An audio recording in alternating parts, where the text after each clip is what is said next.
Здравейте! Това е поредното издание на преданието на Фокус. Уважаеми зрители, добър вечер. Аз съм Веселин Пленеров.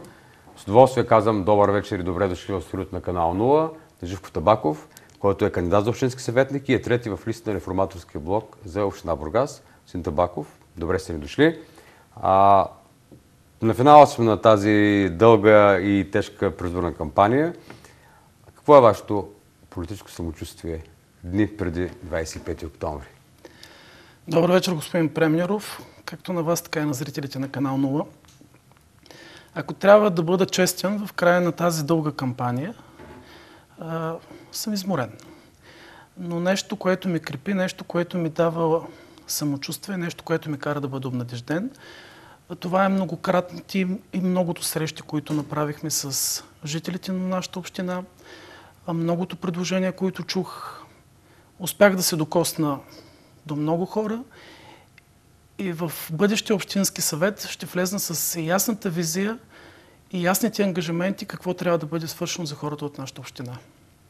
Нещо, което е характерно, господин Табаков, за вашата кампания, това, което забелязваме ние, представителите на медиите, това е масирана кампания в населените места, в съставните селища на община Бургас.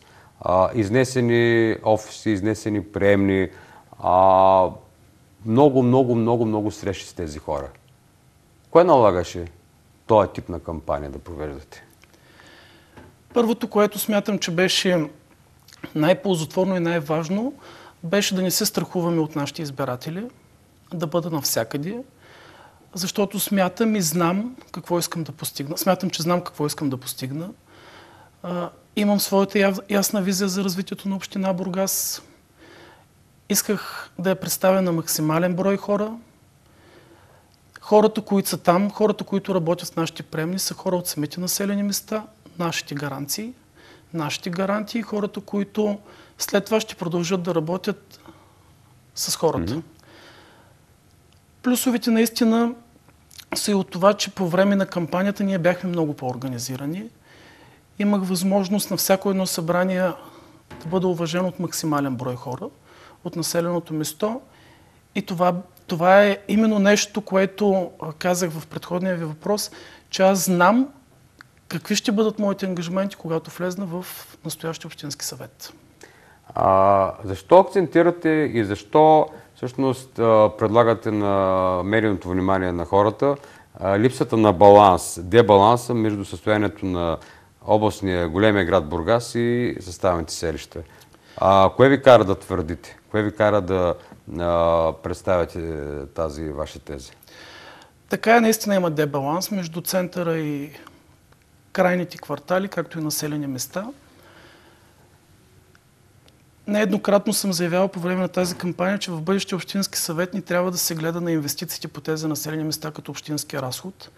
А това е инвестиция, която със сигурност ще се върне, защото при по-добрите условия за живот на хората, за създаване на повече работни места, съответно цялото население на нашата община ще има възможност да допринесе със своето към нашия общ бюджет.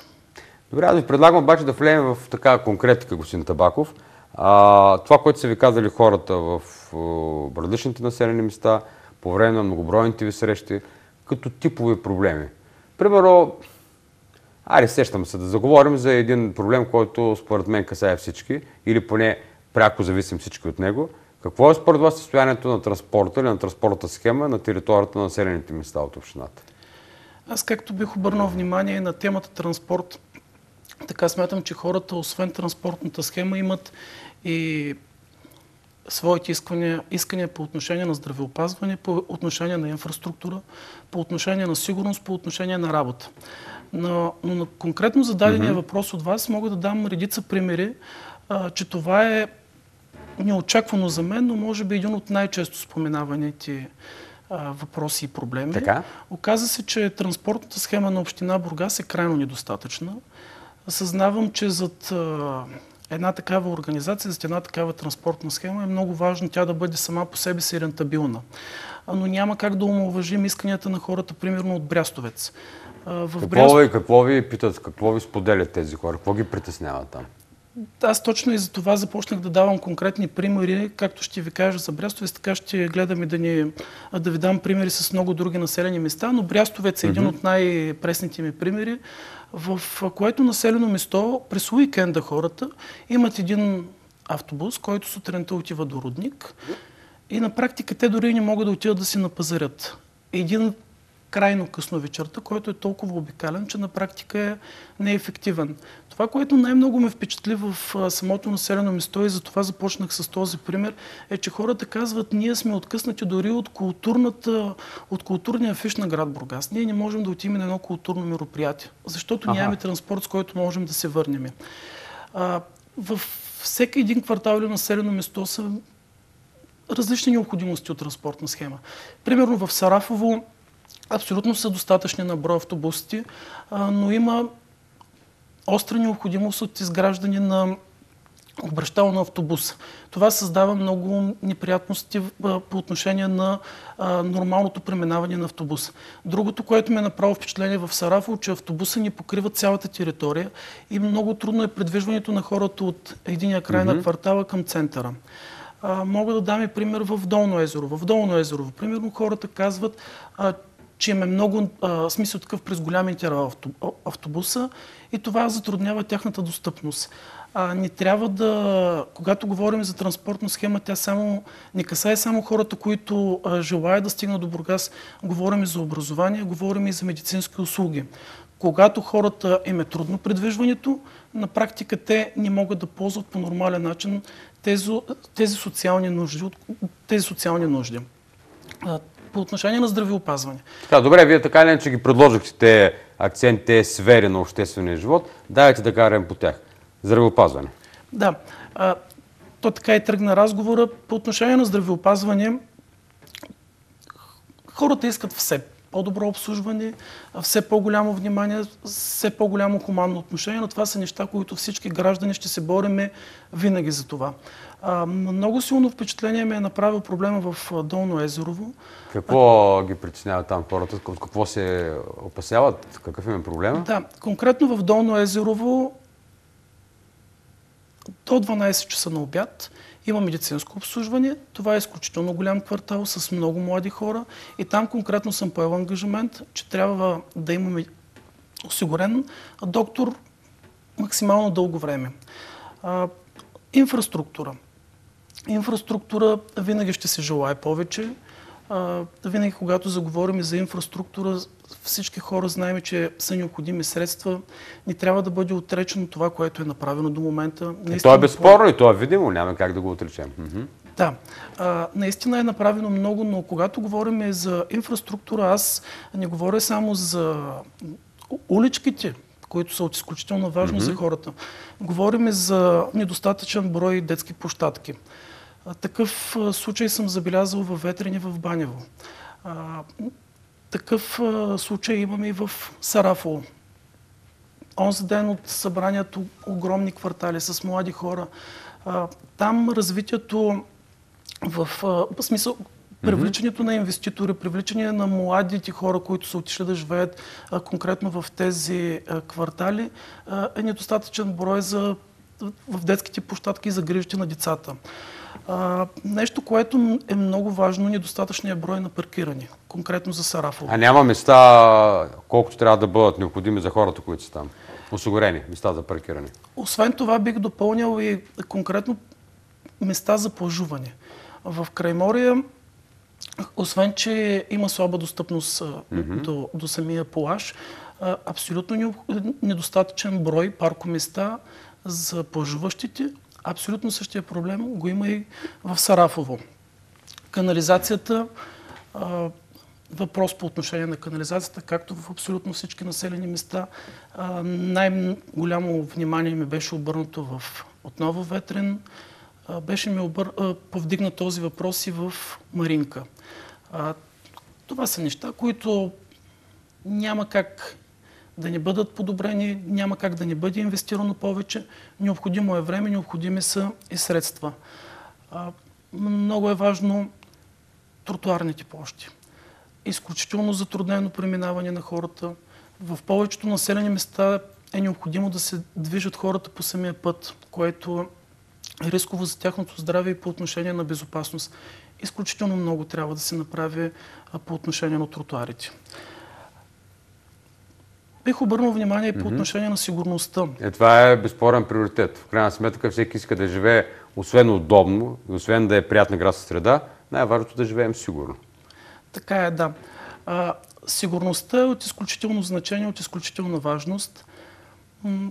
Бих казал, не бих го подчертал като проблем, но като желание на хората за по-голяма сигурност.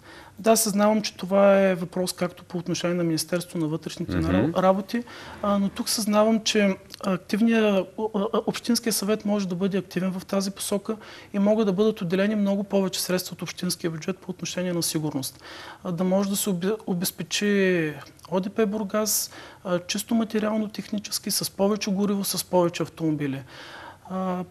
Решаването на този недостиг го виждаме през разширяване на дейността на настоящото общинско звено.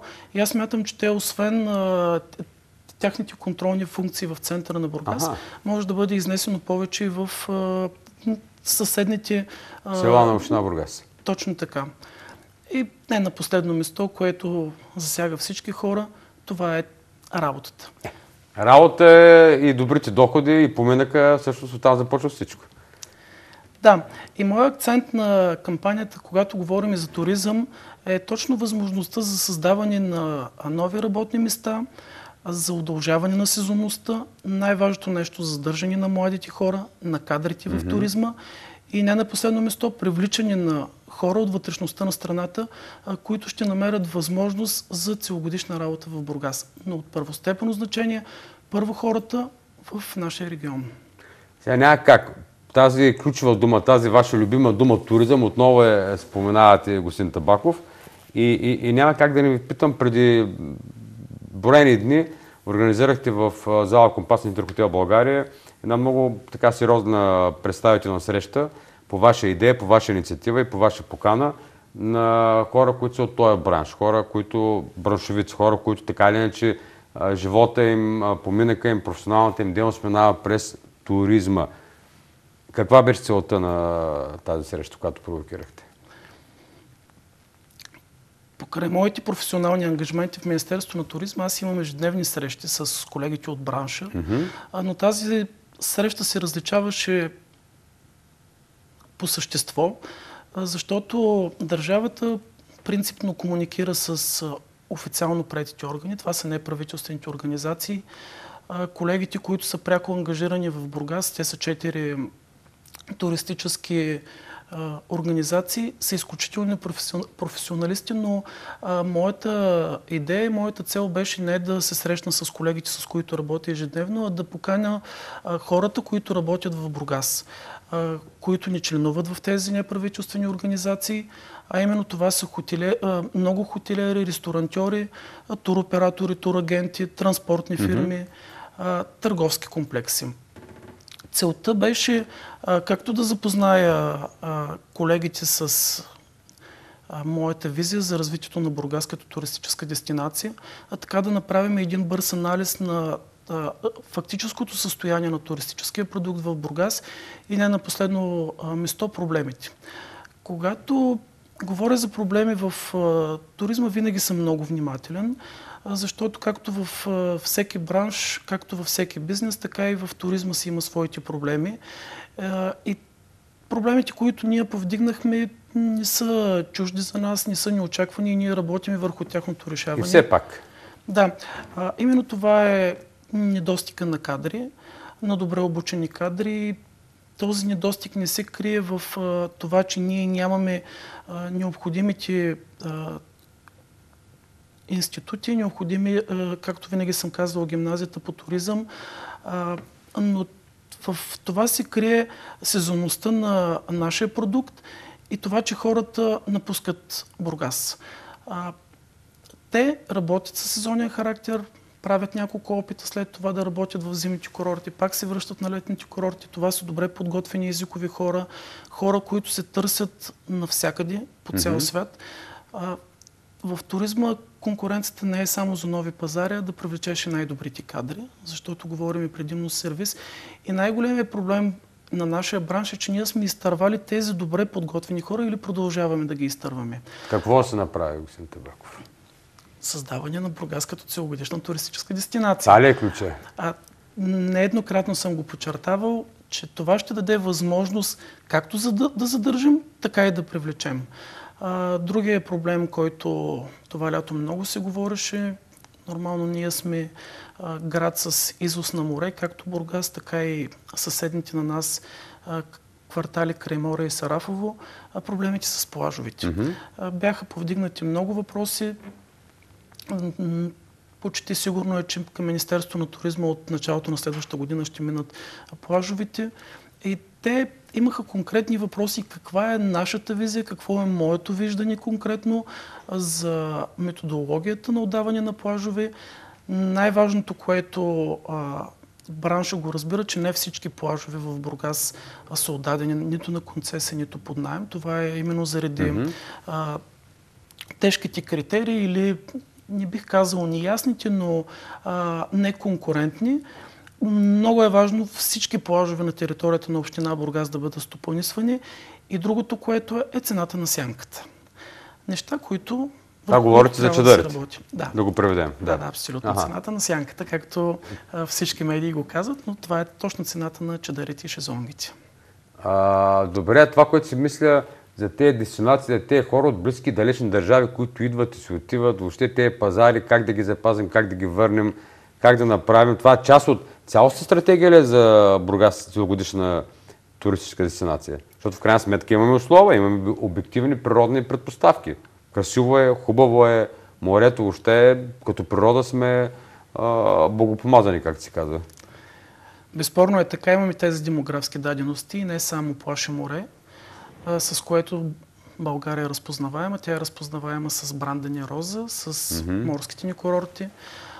Нещо, върху което ние акцентираме и трябва да се възползва община Бургас, както го казах и в предходното гостуване, че трябва Бургас да обърне внимание на културно-историческите си ценности.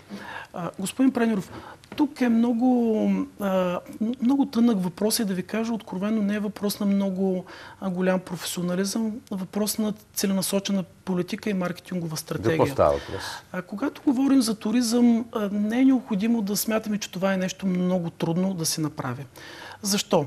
Защото на първо място ние имаме, както вече споменахме, своите демографски дадености, плаше море, изключително ни е богат региона на културно-исторически забележителности, разкопки.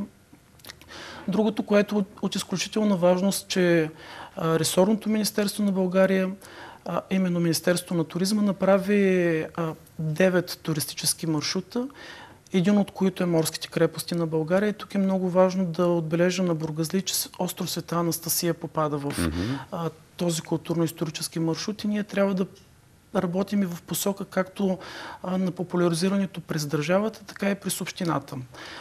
Друга конкретна възможност, която всеки път подчертавам, това е развитието на круизния туризъм. Миналата седмица, знаете, дори вече отминал летен сезон, не посети поредния круизен кораб. И вчера и онзи ден имаш такова посещение. Вече взеха така да сгъстяват запознаването с Бургас и с Бургаския бряг. Т.е. зачестяват тези хиляди туристи от цял свят, които стъпват тук. Тук искам да поздравя и изпълнителният директор на пристанище Бургас, господин Димов, който наистина направи много в тази посока. Ние сме говорили много в тази посока. Бургас трябва, както до момента е намерило место на своята круизна карта на света, така и да продължава да участва на такива изложения. Да, така е. Тази година Черно море и България бяха засегнати от сложната ситуация в Черноморския басейн. Имам предвид Украйна, Крим, Русия, но за 2016 година, както и в бъдеще,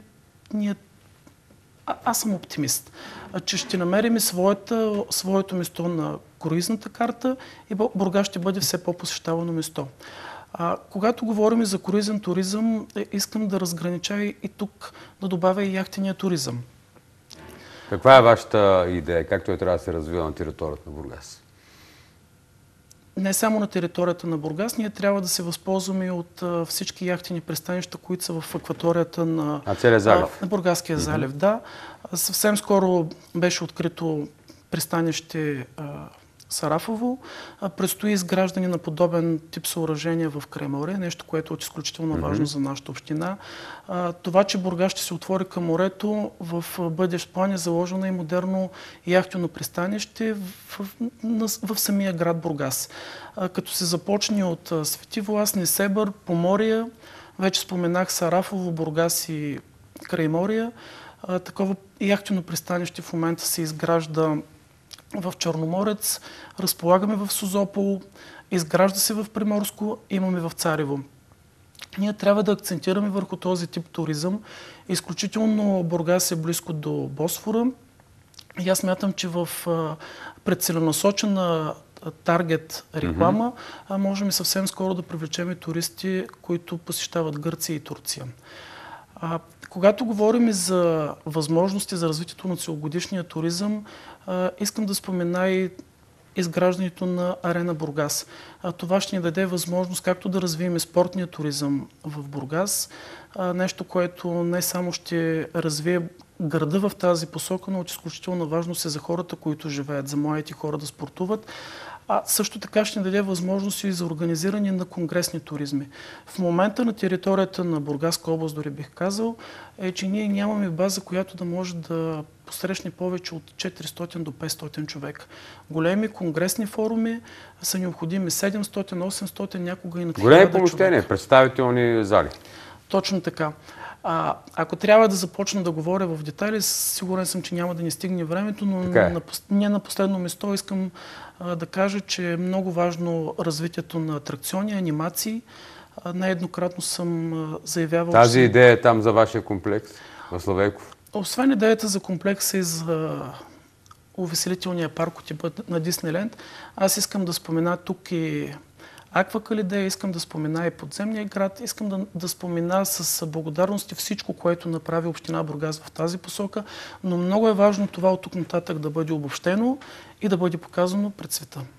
Бяхте ми споменали, спомням и за липсата на тази визуална комуникация според вас на туристите, т.е. да се ориентират по-бързо към забележителността на Бургас. Това също е част от тая цялата стратегия.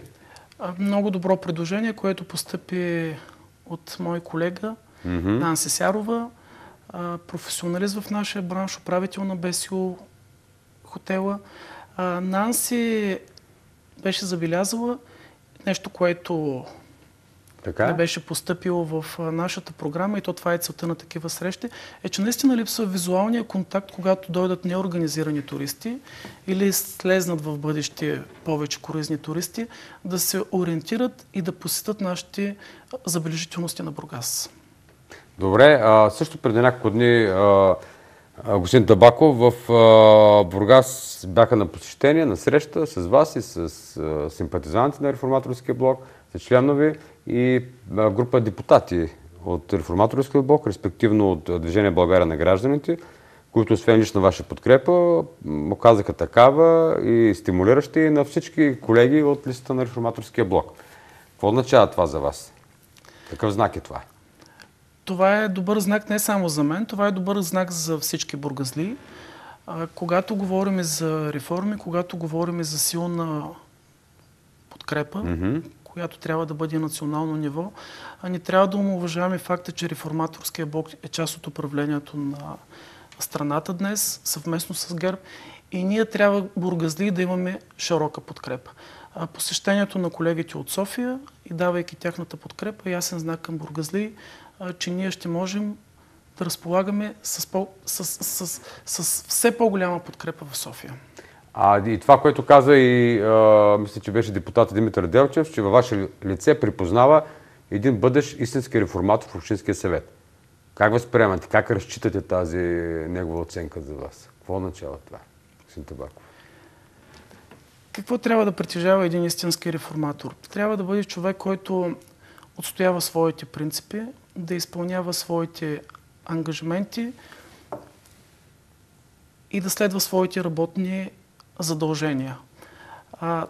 това ще бъде и моят ангажимент в следващия общински съвет и моите принципи, които ще изповядвам. Вървим към финала на тази наша среща. Минута-две ни остават. Обикновено така вашите колеги, като общински съветници, си избират формата и начина, по който да се обърнат към хората. Едни благодарят, други призовават, трети обещават. Вие как се възползвате от това време? На първо место искам да благодаря на всички хора, които ме приеха в тяхните домове по време на кампанията, в тяхните населени места. Това за мен беше много важно. На второ место искам да призова абсолютно всички гласоподаватели на територията на общината да отидете да гласуват на 25 октомври. И на трето и последно место искам да призова хората да гласуват за мен. За мен, Живко Табаков, който съм кандидат от листа на Реформаторския блок, в бюлетина 33 и преференция 3. Добре. Благодаря за това гостуване, господин Табаков. Желая ви успешно довършване на кампанията и успех на 25 октомври. В крайна сметка, общата дума, която всички тези кандидати, надявам се и вас, обединява и стимулира за бъдеща работа, това е успеха на Бургас. И на вас ви го желая. Благодаря още веднъж. Уважаеми зрители, така завършваме нашата поредна среща предаването на Фокус. Представих ви Живко Табаков, кандидат за общински съветник и трети в листата на Реформаторския блок на изборите за община Бургас. Благодаря ви, че ни гледахте. До следващия път.